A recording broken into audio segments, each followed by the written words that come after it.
Yo, what's going on, everyone? The Stadium College Football Power Hour rolling right along with rivals down south. I am T-Bob Hebert. He is SEC Mike, host of that SEC podcast, the highest rated podcast on Apple and Spotify. I'm just an old washed-up LSU player from back in the day. But here on this show every day, we have a lot of fun. We talk SEC. Mike, what's going on, man? Another great weekend of football right around the corner. So close I can almost taste it. Right, and these are the best weekends of the entire year, T-Bob, because it's all SEC versus all SEC. Yes. Get rid of those cupcakes. It's conference time, baby. Get rid of the cupcakes. I think we'll get in the future, but let's dive into one of my favorite games. And one of the interesting, Mike, about all SEC and all SEC, and you appreciate this, and a lot of listeners do as well, which, by the way, youtube.com/watchstadium if you want to get involved. We'll get to your comments throughout the show.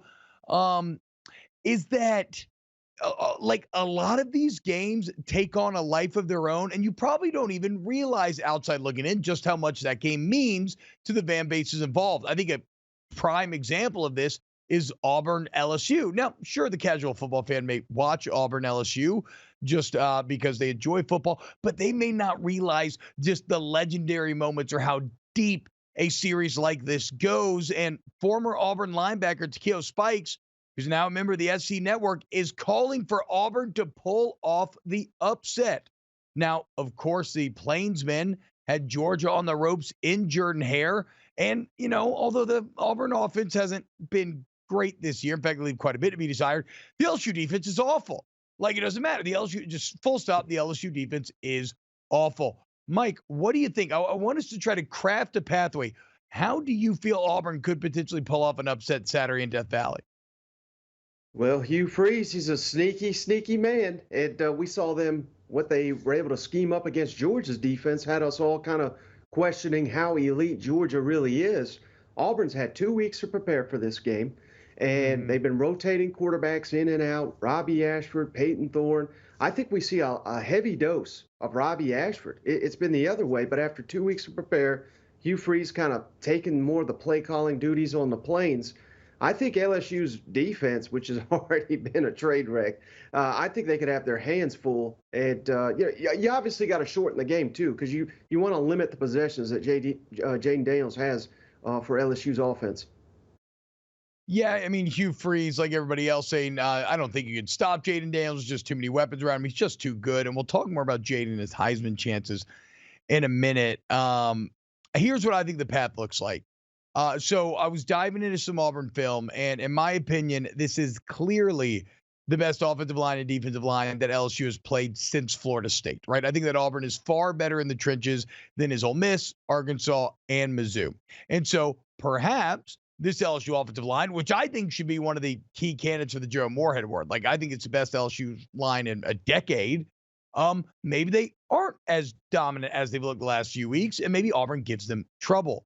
I also think that while Auburn's offense is the most threatening, they play hard. Like, to your point, they are fully bought in to this pseudo triple option attack that Hugh Freeze has kind of cobbled together from spare parts to try to make work this week. Like, their wide receivers, they might not threaten you through the air, but you know what they do? They work their ass off blocking there on the edge, right? And so, to your point, perhaps they run the ball effectively against this bad defense. They control the clock, the flow of the game. You keep Jaden off the field. And then, Mike, this is something that you'll appreciate, and this is what I was kind of referencing at the beginning, is that college football SEC magic. Auburn hung with Georgia and Jaden Daniels. In fact, had a lead most game. Why? Because that's the South oldest rivalry. There's just some times where these games just always end up close, no matter what the objective facts of the matter say going in. And this is an LSU Auburn series that has legendary moments. The earthquake game, the interception game, the barn burner, the cigar game, Flynn to Bird. Like, it doesn't matter who's good or who bad. It always delivers. So I think this is a close one, but I do think the Death Valley element puts LSU over the top in the end. Yeah, and I don't know about you, T-Bob, but it feels wrong that this is not the first SEC game for both of these, because it typically seems like Auburn and LSU, it's usually their first conference game. It's a physical game. It's defensive game. And if you want to talk defense and physicality, I think Auburn's got a massive edge on LSU. We're all impressed with LSU's offense, but it's not because they're physical by any means. So there are a lot of advantages. I won't go as far as Taquillo. I'm not calling for the outright upset, but I do think Auburn covers the spread. I like LSU to win, Auburn to cover the spread.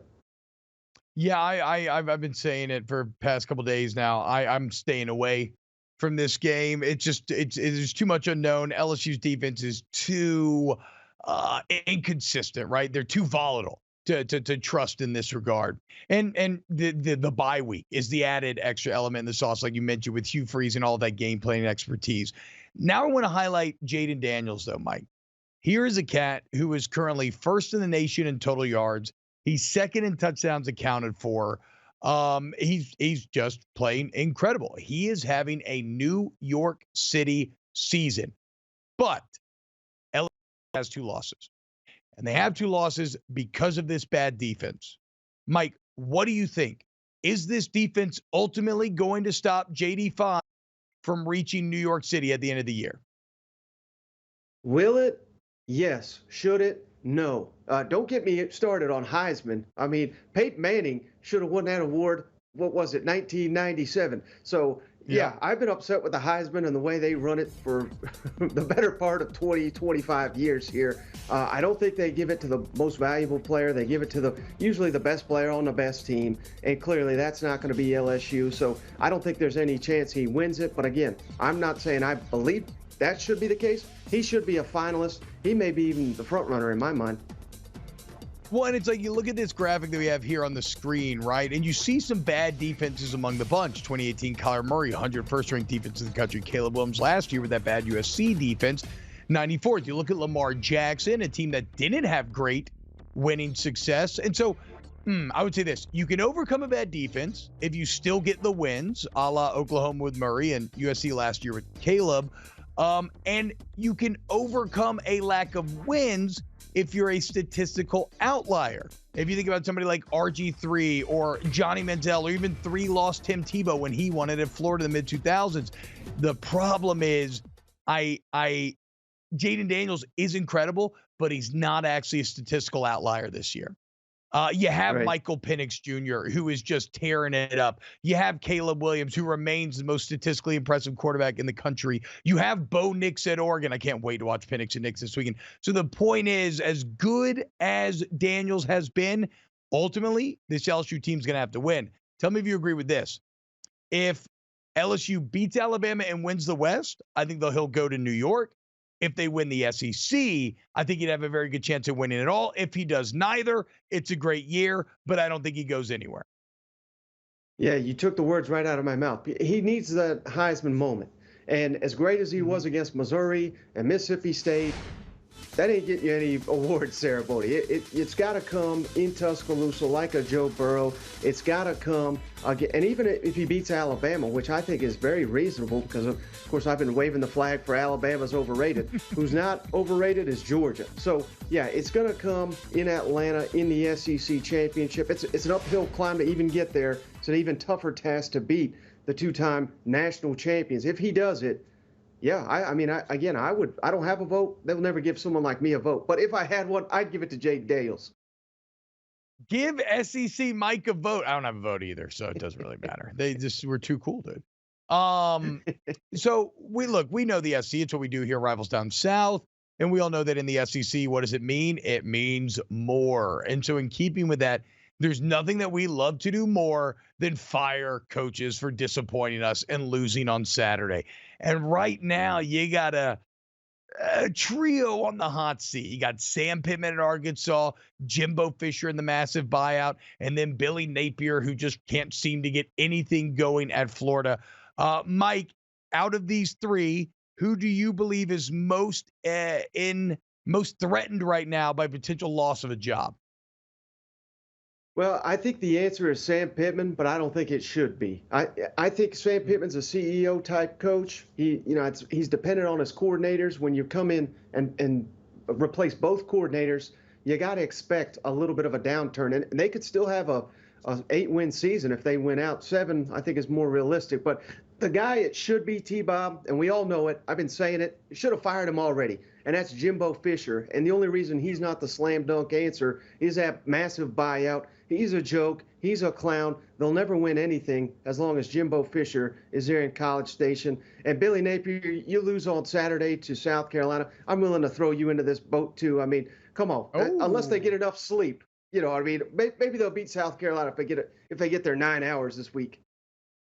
Yeah, you know, I mean, on the Jimbo front, Mike, to me, it's like, come on, A&M, are you rich boys or not? You're always telling us about all your money, right? And how rich all your alumni are. You got oil spouting out the ground. Well, okay, pay. I dare you then. I double dog, triple stamp dare you, A&M. Pay somebody $75 million not to work.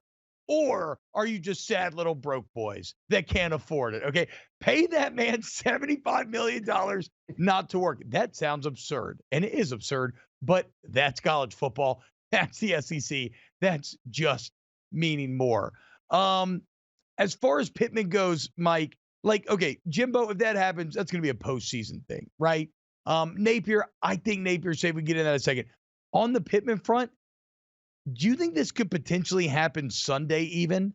I mean, I know it's weird to think of Alabama as being somehow the straw that broke the camel's back, but it's starting to feel a lot like the Ed Ogeron situation to me back in 2021, where basically after Kentucky spanked him, they call a press conference, say, look, we're going to let O finish the season. He is beloved, but he will not be the head coach going forward. No, I don't think there's any chance that happens, T-Bob, and it's because it's Alabama. It's on the road. I mean, just look at – I realize people don't want to look ahead, but Mississippi State at home's after that. Florida, will be coming off Georgia. Auburn at home. FIU at home. Missouri at home. You could beat all those teams. I don't know how realistic that is, but let's say you win 4 out of the 5. All of a sudden, I think he's fine again. So I think it would be a major, major mistake to fire Sam Pittman in the middle of the year after losing to some of the teams he's lost to, particularly given that all of them were away from home. Yeah, we'll see. And then as far as Pittman goes, I mean, maybe you keep him and get different coordinators. I don't know. I do know Dan Enos should probably be fired. On the Napier front, Florida's got to chill. They can't fire anybody right now. They've been too reactive lately. They've been firing good coaches too long now. They need to get these facilities built. Napier's recruited well. He at least gets one more year. All right, coming up next here on Rivals Down South, a pair of SEC powerhouses looking to fine-tune things in Week 7, and Nick Saban lectures us about nothing. More Rivals coming up here on Stadium.